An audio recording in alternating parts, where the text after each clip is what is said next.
Hi friends, எல்லாருக்கும் வணக்கம். எல்லோரும் எப்படி இருக்கிறீங்க? இன்றைக்கி பார்த்திங்கன்னா நம்ம வீடியோவில் என்ன பார்க்க போகிறோம்னா சூப்பரான ஒரு ரேண்டமான விளாக் தாங்க பார்க்க போகிறோம். இந்த விளாக் உங்களுக்கு பிடிச்சிருந்ததுன்னா லைக் பண்ணுங்கள், சப்ஸ்கிரைப் பண்ணுங்கள். கீழே உள்ள பெல் பட்டன் அமுக்குனீங்கன்னா நான் போடுற வீடியோஸ் எல்லாமே உங்களுக்கு நோட்டிஃபிகேஷன் காப்பி நீங்கள் பார்த்து என்ஜாய் பண்ணலாம். இப்போ வாங்க நம்ம டேரெக்டாக வீடியோக்குள்ளே போயிடலாம். இப்போ பார்த்தீங்கன்னா ஃப்ரெண்ட்ஸ், பேக்ரவுண்ட் வந்துட்டு நான் ரொம்ப நாய்ஸாக இருக்கும். பசங்கள்லாம் லீவில் விளாட்றதுனால ஒரே சவுண்டாக இருக்குது, கொஞ்சம் அட்ஜஸ்ட் பண்ணிக்கோங்க. இது என்னென்னு பார்த்தீங்கன்னா வந்துட்டு கறி குழம்புக்கு உண்டான மசாலா பவுட்ரு. அதுக்கு வந்துட்டு 2 டீஸ்பூன் சீரகம், 2 டீஸ்பூன் மிளகு, 1 டீஸ்பூன் சோம்பு, இது மூணையும் நல்லா வறுத்துட்டு ஆற வச்சுருக்காங்க. இப்போ கடாய் வச்சுட்டு எண்ணெய் ஊற்றி அதுக்கடையில் வந்து பட்டை, கிராம்பு, பிரிஞ்சி இலை, ஏலக்காய், சோம்பு எல்லாத்தையும் போட்டு வெடிக்க விடுறாங்க. வெடிக்க விட்டுட்டு ஒரு 4 வெங்காயம் எடுத்து நல்லா ஸ்லைஸாக கட் பண்ணி வச்சுருக்காங்க. இது 1 கிலோ சிக்கன் கழுவி சுத்தம் பண்ணி வச்சுருக்குறோம். இப்போ இந்த வெங்காயம் வந்துட்டு நல்லா ப்ரௌனிஷாக வதங்கணும். இவங்க மாமியார் குழம்பு செஞ்சாங்கன்னா எப்போவுமே வந்துட்டு வெங்காயம் நல்லா வதங்க விட்டுருவாங்க, அப்போ தான் டேஸ்ட்டு கொடுக்கும் அப்படிங்கிறதுக்காக. இப்போ பார்த்திங்கன்னா வந்துட்டு அது வதங்கிக்கிட்டு இருக்குது. இதுக்கு இடையில நான் இது மரவள்ளி கிழங்கு, இதை எடுத்து நல்லா கழுவி சுத்தம் பண்ணி தோலை உரிச்சிட்டு வெட்டி குக்கரில் வேக வச்சிட்டோன்னா அந்த கறி குழம்புக்கு தொட்டு சாப்பிட்டோன்னா டேஸ்ட்டு செம்ம சூப்பராக இருக்கும். ஸோ அதுக்காக நான் ரெடி பண்ணிகிட்ருக்கேன். இப்போ பார்த்திங்கன்னா வெங்காயம் வதங்கினதுக்கப்புறம் வந்துட்டு அவங்க கருவேப்பிலை போடுறாங்க. கருவேப்பிலை போட்டு வதக்கிக்கிறாங்க. என் மாமியார் வந்துட்டு ரேராக எப்போயாவது தான் குழம்பு வைப்பாங்க. குழம்பு வச்சாலும் அவ்வளோ ஒரு டேஸ்ட்டாக இருக்கும் அவங்க வைக்கிறது. எங்கள் வீட்டில் எல்லாருக்குமே பிடிக்கும். இப்போ கருவேப்பிலை வதங்கினதுக்கப்புறம் தக்காளி 3 தக்காளி சேர்த்துக்கிறாங்க. அதுக்கப்புறம் இஞ்சி பூண்டு சேர்க்குறாங்க. தக்காளி, இஞ்சி பூண்டு, வெங்காயம் எல்லாத்தையும் சேர்த்து ஒரு தடவை பிரட்டி விட்டு நல்லா வதக்கி எடுத்துக்கணும். நான்லாம் வந்துட்டு கறி குழம்பு வச்சேன்னா வந்துட்டு இதுக்கு தேவையான அளவு உப்பு போட்டுக்கோங்க. நான்லாம் கறி குழம்பு வச்சேன்னா வந்துட்டு வெங்காயம் வதங்கினோட இஞ்சி பூண்டு பேஸ்ட்டு தான் சேர்ப்பேன். ஆனால் என் மாமியார் தக்காளி போட்டதுக்கப்புறம் தான் இஞ்சி பூண்டு பேஸ்ட்டே சேர்க்குறாங்க. இப்போ எல்லாம் இஞ்சி பூண்டு பேஸ்ட்டு, தக்காளி எல்லாம் நல்லா வதங்கினதுக்கப்புறம் தேவையான அளவு குழம்பு மிளகாத்தூள் வந்துட்டு சேர்த்துக்கணும்.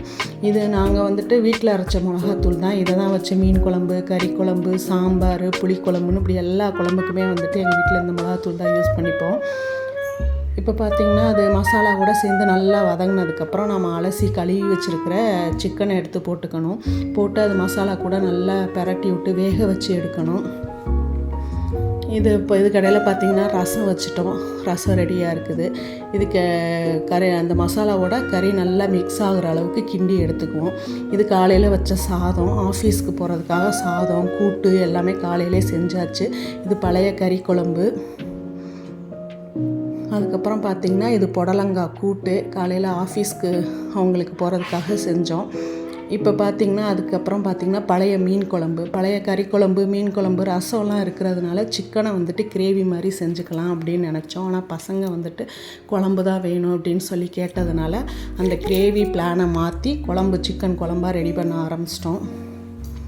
இதுக்கடையில் இது வந்து சிக்கன் தோல், இதை வந்துட்டு 65 மசாலா போட்டு பிரட்டி அதை வந்து எண்ணெயில் போட்டு பொரிச்சு எடுத்து சாப்பிடுவாங்க. என்னோடய மாமியார், என் குழந்தையார பசங்க அவங்கெல்லாம் சாப்பிடுவாங்க. எங்களுக்கு இதெல்லாம் பிடிக்காது, ஸோ அதான் நாங்கள் சாப்பிட மாட்டோம்.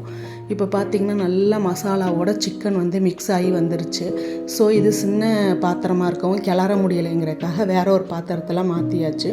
மாற்றிட்டு அதுக்கு வந்துட்டு மஞ்சத்தூள் போடலாம், அதனால் மஞ்சத்தூள் கொஞ்சம் போல் மிக்ஸ் பண்ணிக்கிறோம். மிக்ஸ் பண்ணிவிட்டு தேவையான அளவு குழம்புக்கு எவ்வளவு தேவையோ அந்த அளவுக்கு தண்ணி ஊற்றி மூடி வச்சிட்டோன்னா அது நல்லா கொதித்து வெந்து வரட்டும். இதுக்கிடையில் பார்த்திங்கன்னா வந்து ஃப்ளேவருக்காக கொஞ்சம் போல் சிக்கன் மசாலா சேர்த்துக்கிறோம். இது ஆப்ஷனல் தான், சேர்த்துக்கணுன்னா சேர்த்துக்கலாம், இல்லைன்னா வேணாம், தேவையில்லைன்னா விட்டுடலாம். இப்போ பார்த்திங்கன்னா அது நல்லா கிளறி கொடுத்தாச்சு. வேகட்டும். இது கடையில் பார்த்திங்கன்னா நம்ம ஆற வச்சுருக்கோம் பாருங்கள், ஜீரகம், மிளகு, சோம்பெல்லாம் வறுத்து அதை பொடி பண்ணி ரெடி பண்ணி வச்சுக்குவோம். இப்போ குழம்பு நல்லா கொதிச்சிருச்சு. இறக்க போகிற ஸ்டேஜில் தான் வந்துட்டு அந்த பவுடரை மேலாக தூவிட்டு இறக்கணும். இப்போ பார்த்திங்கன்னா குக்கரில் கிழங்கு வேக வச்சுருக்கேன். இதை வந்து பொடி பண்ணியாச்சு. இப்போ நல்லா சிக்கன் வெந்துருச்சு, குழம்பும் கொதிச்சிருச்சு. அதுக்கப்புறமா வந்துட்டு இந்த பவுடரை நல்லா தூவி விட்டு ஒரு நல்லா கிளறி விட்டு கொதிக்கெல்லாம் வைக்கக்கூடாது. பவுடரை தூவினோட ஒரு கிளறி விட்டு இறக்கி வச்சிட்டோன்னா அந்த வாசனை, ஸ்மெல்லு, கறி குழம்பு சூப்பராக இருக்குங்க.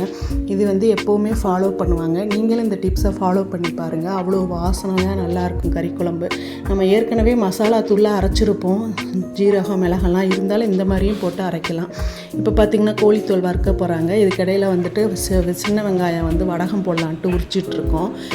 இது பார்த்திங்கன்னா வந்துட்டு நான் ஏற்கனவே இதுக்கு முந்தி ஒரு வீடியோ போட்டிருப்பேன், வடகம் புளிஞ்சு விட்டது, அது மாவு கிளறினதெல்லாம். அந்த பிழிஞ்சு விட்டு சேலையில் பிழிஞ்சிருப்போம் பாருங்கள், அது நல்லா காஞ்சிருச்சு. அதை எடுத்துக்கிட்டு வந்து தண்ணி நல்லா தொளிச்சு விட்டு இந்த மாதிரி அதை பிச்சு எடுத்துக்கணும். தண்ணி தொளிக்காமல் பிச்சோன்னா பிக்க வராது. மேலாக லைட்டாக தண்ணியை தொளிச்சு விட்டு ஊற வச்சு இந்த மாதிரி பிச்சு வடகத்தை தனித்தனியாக எடுத்துக்கிட்டு இந்த மாதிரி சட்டியில் கொண்டு போய் வச்சு மேலே மாடியில் ஒரு 4 நாள் நல்ல வெயிலில் காய வச்சு எடுத்துக்கிட்டோன்னா நமக்கு சூப்பராக பொரிச்சு சாப்பிட்றதுக்கு நல்லாயிரும். இப்போ பார்த்திங்கன்னா எடுத்தாச்சுன்னா அதை கொண்டு போய் மாடியில் நல்லா காய வச்சுருவேன். காய வச்சுட்டு 4 நாள் தொடர்ந்து காய வச்சதுக்கப்புறம் இந்த மாதிரி எப்படி வந்துருச்சு பாருங்கள். வத்தல் சூப்பராக ஈரப்பதம் இல்லாமல் இருக்கணும். ஈரப்பதம் இருந்தோன்னா ஸ்மெல்லு வந்து கெட்டு போயிடும்.